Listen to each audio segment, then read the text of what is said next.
তো নতুন একটা টিউটোরিয়াল নিয়ে আবারও চলে আসলাম। আমরা পিক্সেল থেকে এই ছবিটাকে আমরা আজকে এডিট করে দেখাবো ক্যানভার মাধ্যমে। তো এডিট ইন ক্যানভাতে আমরা ক্লিক করব। তো এখন ক্লিক করার পর সরাসরি এটা ক্যানভাতে চলে যাবে। তো আপনাদেরকে আগে থেকে ক্যানভাতে লগ ইন করে রাখতে হবে।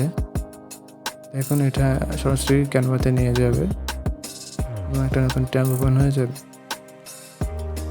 তো আজকে আমরা ছবিটিকে এডিট করব এবং এটাকে আমরা আপ স্কেল করে নেব। তো 4K পর্যন্ত ছবিটিকে আমরা আপ স্কেল করব।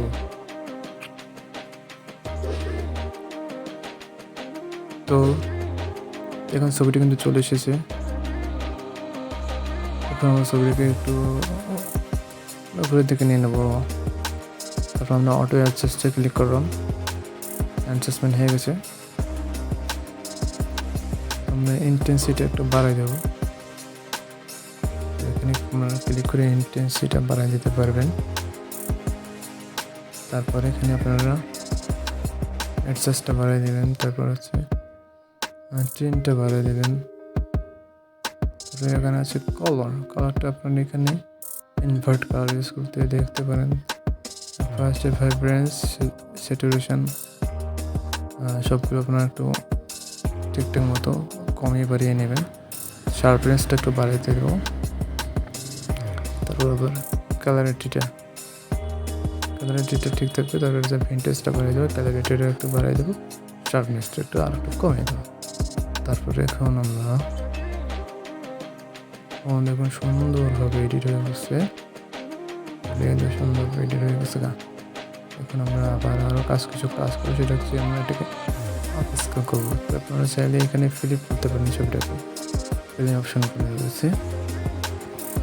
আমরা এটাকে আপ স্কেল করার জন্য এডিট অপশনে ক্লিক করে আমরা নিচের দিকে দেবো। অ্যাপস আছে, অ্যাপ সেকশনে যাবো। তো নিচের দিকে স্ক্রল করবো। এখানে হচ্ছে ইফেক্ট নামে আছে। তারপর হচ্ছে অ্যাপস। তো অ্যাপসের এখানে আমরা 3 নম্বর অ্যাপসটা হচ্ছে ইমেজ আপ স্কেল। তো এখানে ক্লিক করবো।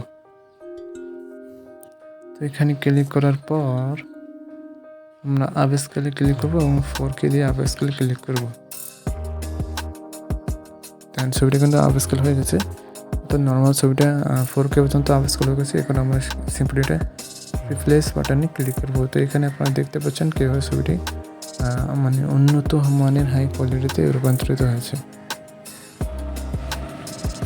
তো আমরা রিপ্লেসে ক্লিক করলে এটা আমাদের ডিজাইনে অ্যাড হয়ে যাবে। আমরা একটু ডিজাইনে আবার ক্লিক করে অ্যাড করতে পারি। তো আমরা সিম্পলি এখানে ক্লিক করবো। তারপরে এই ছবিটাকে আমরা 3D ক্লিক করে সেট ইমেজ ব্যাকগ্রাউন্ড হিসেবে ক্লিক করবো। দেখুন ছবিটা কিন্তু সুন্দরভাবে এডিট আছে। তো ধন্যবাদ সবাইকে। আজকের মতো এখানেই।